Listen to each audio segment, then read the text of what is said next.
what we know as education, which is very interesting that Alan Watts said in one of his speeches, was that it's actually the word scholar comes from a Greek word which means someone who has leisure time, free time, someone who has time to explore various arts and sciences. They were free people, so they didn't have the burden of financial constraints. And that's why you have the expression, you're a gentleman and a scholar, because you had to be a gentleman in order to be a scholar. The rest of the people were, slaving it away. So you had to be free. Now, modern day education, the purpose of education is to get a job, to succeed in the world, which means that you're not free when you approach study or scholarly work. So then what is the purpose of education? That is almost to create factory workers. And from the Industrial Revolution, education is a system that we take people through, even from the bells that we hear, right? The class is finished, put your pens down, you move on to the next class. And you look at how Instagram and all the rest of it, before you even get something, the 59 seconds is up and you're like, well, what is he saying? And then you're on to the next video. So you're on to the next class, but you never actually get anything. Nothing's ever absorbed and understood. What we call education is in no way, first of all, you don't learn how to think. You don't learn to identify the powers that control things. So then you're caught in this web of I'm educated, but you're not educated. You are brainwashed and you are in a limited understanding of yourself and of life. And for that, you don't threaten anyone. You're not in any way a threat because you can't even save yourself with what you've learned. No. How do we then create a new level of genius? How can new level of genius arise from a type of thinking which is institutionalized? The whole thing is, what is thinking? But what is that? What is that crucial element? If you look at, for instance, Steiner, right? Rudolf Steiner, we're talking about the connection to the earth. We're talking about the spiritual aspects. We're talking about, the mystical aspects. We're talking about sort of encompassing the environment, encompassing the planets, encompassing all of it.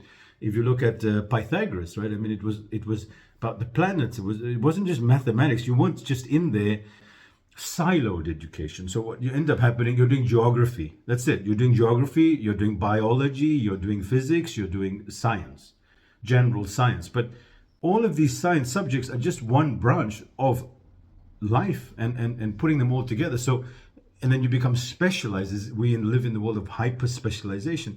So even in corporates, someone is in charge of data entry and no idea of what's going on at the back end of a computer system, because it's irrelevant to them. Because if you now go and teach them that, then you're diluting how effective they're going to be at their job. So even in workplaces, we're not trying to make people more robust and more vast.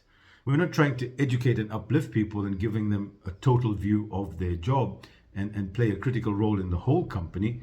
We're saying, look, you enter the data, you program this particular thing, and everybody's missing the big picture. And that's where we have now, where, for instance, Amazon and these large companies, they just want to have their model is, let's make more money. So our job is to make more money. Who cares how we make more money? And what's sacrificed? The environment, the people. People in the corporate capitalism system, they are numbers. They are resources. They are something that you can extract like a mine, and you can get gold out of. You have limited. So, okay, you look at the person, okay, you've got that education, you got that experience. We can extract $50,000. That's the value we can extract. And then they will extract that, which is then, and once you reach a certain age or you've done your part, no more role. You're out. Bring somebody else in. And that is now, look what's happening with AI, because AI is coming in and taking all these over these jobs because they're automated type of roles. So we created an education system where there was a replicable model, conveyor belt style education. AI takes that all away. The education system was created for a previous revolution or industrial age. And now we're post-capitalism.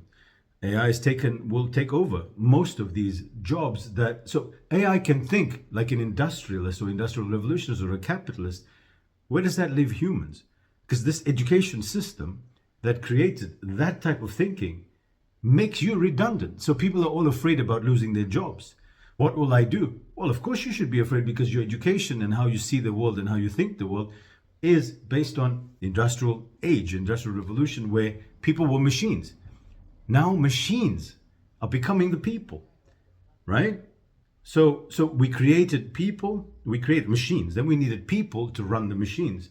And now we got machines running the work that people used to do for machines. So where does that leave the human being in the workforce?